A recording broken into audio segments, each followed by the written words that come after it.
Ang'o pa mekumam Rafael Otaya. Amito geno kede puono jo dedede piticha tek.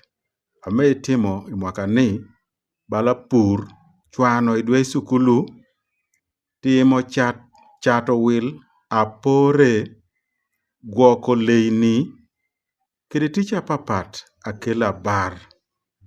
Dio tie ot noko chame baga omede no kede mino mulem pongi miere wa daro idwe kiber kuri didwe bedo rima yote. Neno be kuro tuturo no iswil melubu wa me Uganda bala timo kuo, timo nek, timo yak, mino jo chegun poison yi kede ticha richo achia papat da.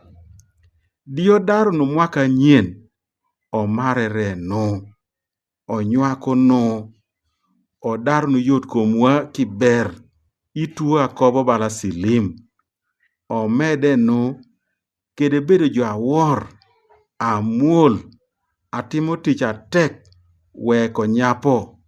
Dio gwoko no chamda pi gwoko mierewa ya nyim.